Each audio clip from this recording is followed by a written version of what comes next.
dead bodies or the answer? It's the first step in the fabrication of the memorial. I don't think they did. Well, they did. So,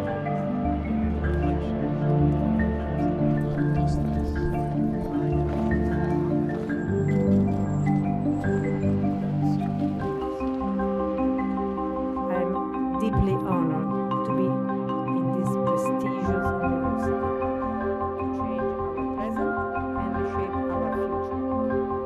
A better future for